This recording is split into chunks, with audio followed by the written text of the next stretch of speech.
இந்த மசாலா வாசனை மட்டும் வந்தாலே பசிய பந்தாடும். இன்று நம்ம செஞ்சு பார்க்க போகிறது நம்ம வீட்டு கல்யாண சாப்பாட்டில் கூட மிஸ் பண்ண மாட்டாங்க சொல்லுங்க, செட்டிநாடு மட்டன் குழம்பு. எப்படி செய்து என்ன டிப்ஸ் இருந்தால் ரெஸ்டாரண்ட் டேஸ்ட் வரும், ஸ்டெப் பை ஸ்டெப் பார்க்கலாமா? வாங்க வீடியோக்குள்ளே போகலாம். வீடியோக்குள்ளே போகிறதுக்கு முன்னாடி என்னோட ட்ரெண்டிங் சமையலுக்கு சப்ஸ்கிரைப் பண்ணுங்க, கூடவே ஒரு பெல் ஐக்கனை தட்டி விட்டு போயிடுங்க. வாங்க போகலாம், லெட்ஸ் கோ.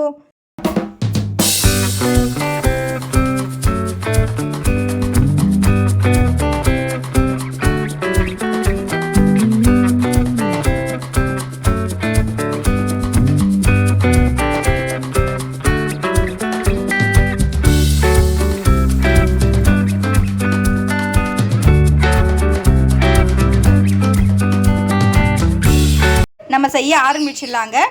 இன்றைக்கி பார்த்தீங்கன்னா நான் 1/2 கிலோ கறி எடுத்திருக்கேன். மட்டன் கறி நல்லா எலும்பும் தோலுமாக எடுத்திருக்கேன். நம்ம எலும்பும் போட்டுனா நல்லா டேஸ்ட்டு கொடுக்குங்க. அண்ட் கூடவே பார்த்தீங்கன்னா நல்லா எலும்பும் போட்டுட்டு கூட கொழுப்பும் ஆட் பண்ணி நம்ம செஞ்சோன்னா வாயில் தேன் போடும்போது அவ்வளோ அம்புட்டு ருசியாக இருக்கும். இப்போ இந்த மட்டனுக்கு தேவையான மசாலா நம்ம ஆட் பண்ணிக்கலாம். கல்லுப்பு கொஞ்சமாக ஆட் பண்ணிக்கோங்க. 1/4 டீஸ்பூன் மஞ்சத்தூள் ஆட் பண்ணிக்கோங்க. 1 டீஸ்பூன் வெறும் மிளகாத்தூள் நம்ம ஆட் பண்ணிக்கலாங்க. உங்களுக்கு தேவையானதை நீங்கள் ஆட் பண்ணிக்கோங்க. ஒரு 2 டீஸ்பூன் இஞ்சி பூண்டு விழுது ஆட் பண்ணிக்கோங்க. இப்போ 3 டீஸ்பூன் நம்ம கர்ட் ஆட் பண்ணிக்கலாங்க. 1 டீஸ்பூன் நம்ம ஆயில் ஆட் பண்ணிக்கலாம். ஆயில் ஆட் பண்ணிட்டோம். சப்போஸ் உங்கள்கிட்ட தேங்காய் எண்ணெய் இருந்துச்சுன்னா தேங்காய் எண்ணெய் போட்டுக்கோங்க. நான் ரீஃபைண்ட் ஆயில் தான் மோஸ்ட்லி யூஸ் பண்ணுவேன், அதனால ரீஃபைண்ட் ஆயில் ஆட் பண்ணிட்டேன். இப்போ நம்ம பாதி மசாலா தாங்க ஆட் பண்ணியிருக்கோம். இப்போ எல்லாத்தையும் போட்டு நம்ம மிக்ஸ் பண்ணிடலாம். இப்படி அடி வரைக்கும் நல்லா கிண்டிடுங்க. மீதி மசாலா நம்ம அப்புறமா ஆட் பண்ணிக்கலாம். இங்கே பாருங்கள், நம்ம நல்லா இப்போ நல்லா மிக்ஸ் பண்ணிட்டோமா, மசாலா ஊறும்போது நல்லா இருக்குங்க. இது நல்லாவும் செட் ஆகிடணும். அது சாஃப்டாகவும் இருக்குது. சாப்பிடும்போது அந்த வயசானவங்களுக்கெல்லாம் பார்த்திங்கன்னா ரொம்ப நல்லாயிருக்கும். வாயில் தேன் போடும்போது அவ்வளோ அருமையாக இருக்குங்க. இப்போ இதை 1/2 மணி நேரத்துலேருந்து 1 மணி நேரம் நீங்கள் அப்படியே விட்டுருங்க. 1 hour later. வதக்கிறதுக்கு நம்ம அகலமான ஒரு பாத்திரம் எடுத்துக்கலாம். அதில் கொஞ்சமாக எண்ணெய் விட்டுக்கலாங்க. இப்போ இதுக்கு தேவையான ஸ்பைசஸ் நம்ம எடுத்துக்கலாம். கொஞ்சமாக 1 டீஸ்பூன் சீரகம் எடுத்துக்கோங்க. 3 ஏலக்காய் எடுத்துக்கோங்க. அண்ட் சோம்பு எடுத்துக்கோங்க. பட்டை எடுத்துக்கோங்க. அண்ட் லவங்கம் எடுத்துக்கோங்க. கொஞ்சமாக மிளகு எடுத்துக்கோங்க. கல்பாசி எடுத்துக்கோங்க. இதுக்கு எல்லாமே நம்ம எடுத்துக்கிட்டோம். இப்போ எடுத்துகிட்டு எண்ணெய் சூடானதுமே இதை போட்டு வதக்கிடலாம். இப்போ எல்லா ஸ்பைசஸுமே நம்ம இதில் கொட்டிடலாங்க. அடுப்பை நல்லா கம்மியாக வச்சு அப்படியே வதக்கிட்டே இருங்க. அடுப்பை நல்லா கம்மியாக வச்சுருங்க, தீயக்கூடாது. அடுத்து நம்ம ஆட் பண்ண போகிறது வெங்காயம் ஆட் பண்ணிக்கலாம். நம்ம நீட்டு வாக்கில் கட் பண்ணியிருக்கோம். சப்போஸ் உங்கள்கிட்ட சின்ன வெங்காயம் இருக்குன்னா சின்ன வெங்காயம் ஆட் பண்ணால் கூட நல்லா டேஸ்ட்டு கொடுக்கும். நான் பெரிய வெங்காயம் எடுத்துருக்கேன். பெரிய வெங்காயம் எடுத்துகிட்டு நீட்டு வாக்கில் கட் பண்ணியிருக்கேன். அதுவும் நம்ம என்ன பண்ணலான்னா நல்லா அப்படி கிண்டி மிக்ஸ் பண்ணிகிட்டே இருக்கலாம். மறுபடியும் சொல்கிறேன், அடுப்பை நல்லா கம்மியாக வச்சுக்கோங்க, சிம்மில் வைங்க. நல்லா வறுப்பட்டுச்சிங்க. அடுத்து நம்ம ஆட் பண்ண போகிறது ஒரு 3 சைஸ் தக்காளி பொடியை நறுக்கியிருக்கோம், அதை ஆட் பண்ணிக்கலாங்க. இதுவும் நல்லா இப்படி மிக்ஸ் பண்ணிகிட்டே இருங்க. இப்போ அடுப்பை நல்லா மீடியம் ஃப்ளேமில் வச்சுருங்க. எப்படி இருந்தாலும் நம்ம அரைக்க தாங்க போகிறோம், அதனால் அப்படி நல்லா மிக்ஸ் பண்ணிவிடுங்க. அடுத்து நம்ம என்ன பண்ணலாம்னா கருவேப்பிலை ஆட் பண்ணிக்கலாங்க. என்னடா அலைமையில் இவ்வளோ கருவேப்பிலை ஆட் பண்ணியிருக்காங்க அப்படின்னு நினைக்கிறீங்களா? போடுங்களேன், டேஸ்ட்டு நல்லாயிருக்கும். கருவேப்பிலை ஆட் பண்ணிங்க அப்படின்னா நிறையா ரொம்ப டேஸ்ட்டும் நல்லாயிருக்கும். முடி கருகருன்னு இருக்கும். முடி ரொம்ப அடர்த்தியாக வளருங்க நல்லா.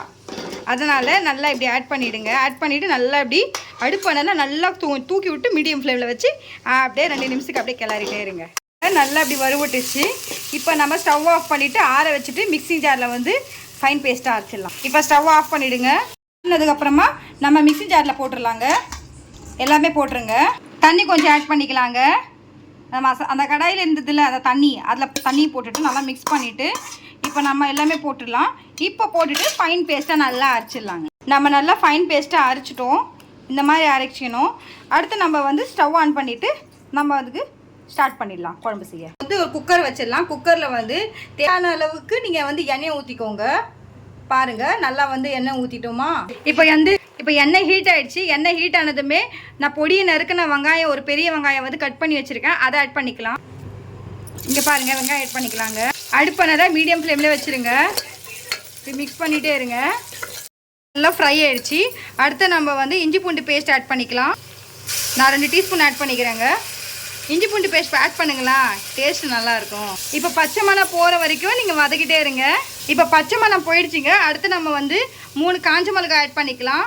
சப்போஸ் நீங்கள் காரம் சாப்பிட்றவங்க அதிகமாக இருந்தீங்க அப்படின்னா நீங்கள் வந்து உங்களுக்கு தேவையான அளவுக்கு நீங்கள் காஞ்ச மிளகா ஆட் பண்ணிக்கோங்க. நான் காரம் கம்மியாக தாங்க சாப்பிடுவேன். ஏன்னா ஆல்ரெடி வந்து நம்ம மிளகும் நம்ம ஆட் பண்ணியிருக்கோம். அதனால் உங்களுக்கு தேவையான அளவுக்கு நீங்கள் காரமும் ஆட் பண்ணிக்கோங்க.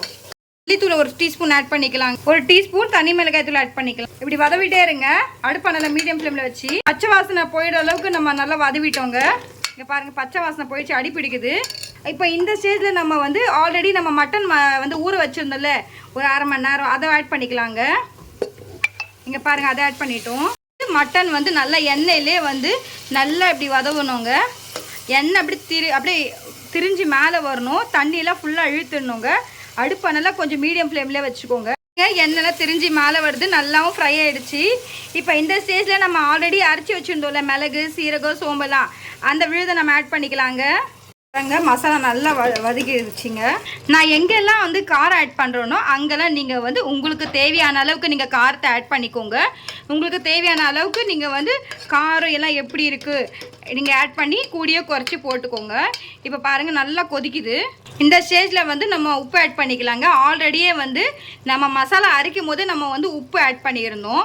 ஸோ வந்து இந்த ஸ்டேஜில் நம்ம வந்து உப்பு ஆட் பண்ணிக்கலாம். எனக்கு தேவையான அளவுக்கு உப்பு ஆட் பண்ணிக்கிறேன். இந்த ஸ்டேஜில் நம்ம உப்பு ஆட் பண்ணிக்கலாம்.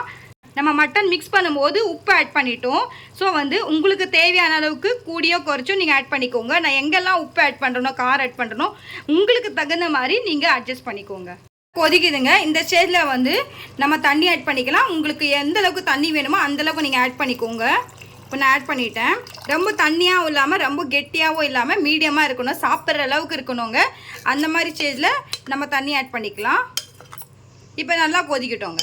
குழம்பு கொதிக்குதுங்க. இப்போ வந்து நான் வந்து ஒரு 4 பச்சை மிளகாய் ஆட் பண்ணிக்கலாங்க மேலே. இப்போ நல்லா அப்படி கிண்டிக்கிட்டே இருங்க. உங்களுக்கு எவ்வளோ காரம் தேவையோ அந்தளவுக்கு நீங்கள் ஆட் பண்ணிவிட்டு கூடிய குறைச்சி போட்டுருங்க. இப்போ நம்ம விசில் போட்டுடலாங்க. சப்போஸ் வந்து நீங்கள் எடுக்கிற மட்டன் வந்து இலை ஆட்டுக்கறியாக இருந்தது அப்படின்னா 5 விசில் விடுங்க. இல்லை பெரிய ஆடு இருக்குது அப்படின்னா 7லேருந்து 8 விசில் அடிங்க. உங்களுக்கு தேவையான அளவுக்கு நீங்கள் வந்து கறி பார்த்து நீங்கள் பக்குவமாக விசில் ஆட் பண்ணிக்கோங்க. எப்படி பார்த்தாலுமே நீங்கள் எடுக்கிற மட்டனை பொறுத்து தாங்க விசில் அடிக்கணும். பார்த்து குழஞ்சிடக்கூடாது. எல்லாமே நீங்கள் எடுக்கிற மட்டனை பொறுத்து தாங்க. மறுபடியும் சொல்கிறேன், இலை ஆட்டுக்கறியாக இருந்துச்சுன்னா 5 விசில் மட்டும் போதுங்க. சரிங்களா? இப்போ வந்து பெரிய ஆட்டுக்கறியாக இருந்ததுன்னா 7லேருந்து 8 விசில் அடித்து நல்லா கிரேவி மாதிரி எடுத்து இறக்குங்க. இப்போ நம்ம விசில் போட்டுடலாம். இப்போ நம்ம விசில் போட்டுடலாங்க. இறக்கிடலாங்க. சூப்பரான ஒரு செட்டிநாடு மட்டன் குழம்பு ரெடி ஆயிடுச்சு. இங்கே பாருங்கள், ரொம்ப டேஸ்ட்டாக இருக்குது. இதுக்கு மேலே இந்த ஸ்டேஜில் வந்து கொரியண்டர் லீவ்ஸ் போட்டுக்கலாங்க. இப்போ சூப்பரான ருசியான ஒரு அருமையான செட்டிநாடு மட்டன் குழம்பு ரெடி. இது என்னுடைய ஸ்டைலில் நான் செஞ்சுருக்கேன். நீங்கள் இப்போ நம்ம சர்வ் பண்ணிடலாம் வாங்க. பாருங்க, வடை வடை மணக்குதுங்க. பாருங்க, இந்த செட்டிநாடு மட்டன் குழம்பு ருசி சொல்லவே தேவையில்லைங்க. ஆம்புட்டு ருசியாக இருக்குது. பாருங்க பாருங்க, செம சூப்பராக இருக்குது. அவ்வளோ வாயில் படும்போது ஆம்புட்டு ருசியாக இருக்குங்க. பாருங்க, செம்ம டேஸ்ட்டாக இருக்குது. அப்படியே மணக்க மணக்க ஒரு அழகான மட்டன் குழம்பு.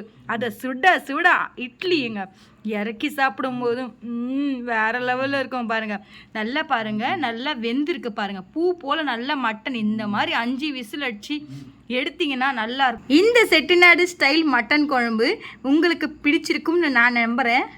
நம்ம பாட்டிகள் செய்யும் செட்டிநாடு மசாலா வாசனை அதுதாங்க. அந்த எங்கள் வீட்டில் வந்து பார்த்திங்கன்னா இது மோஸ்ட்டாக ஸ்பெஷலாக செய்வாங்க. எங்கள் வீட்டில் இன்றைக்கி விருந்தாளி வந்திருக்காங்க, அதனால தாங்க நாங்கள் செஞ்சுருக்கோம். இப்போ வந்து உங்கள் முன்னாடி வந்து நான் இட்லி புட்டு காட்டுறேன். இங்கே பாருங்கள், எப்படி பூ போல் இட்லி இருக்குது. இப்போ நம்ம டேஸ்ட் பண்ணிவிடுவோமா? வாங்க டேஸ்ட் பண்ணலாம். பூ போல் இட்லியோட இந்த அழகான செட்டி குழம்பு அவ்வளோ ருசியாக இருக்குங்க. நல்லா இருக்குது. இன்னும் சாப்பிட்ணுன்னு தோணுதுங்க. அம்புட்டு ருசியாக இருக்குது. வாசனையும் அள்ளுன்னு அழுதுங்க. ஏன்னா இந்த மழைக்கு இதமாக ஒரு அழகான மட்டன் குழம்பு செஞ்சு சாப்பிட்டிங்கன்னா வாயில் நல்லா ருசி போடுங்க. சப்போஸ் என்னுடைய வீடியோ பிடிச்சிருந்தா லைக் பண்ணுங்கள், ஷேர் பண்ணுங்கள், சப்ஸ்கிரைப் பண்ணுங்கள். மறக்காமல் ட்ரெண்டிங் சமையலுக்கு ஒரு பெல் ஐக்கானை கிளிக் பண்ண மறந்துடாதீங்க.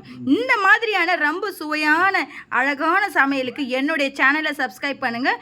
கூடவே ஒரு பெல் ஐக்கானை ப்ரெஸ் பண்ணுங்கள் ப்ளீஸுங்க. அப்போ தான் நான் போடுற வீடியோஸ் உங்களுக்கு உடனே வரும். நாளைக்கு ஒரு இதே மாதிரி ஒரு டிஷ்ஷில் அழகான டிஷ்ஷில் இப்போ உங்களால் மாரி விடைபெறுவது. Take care, bye, see you all, love you all.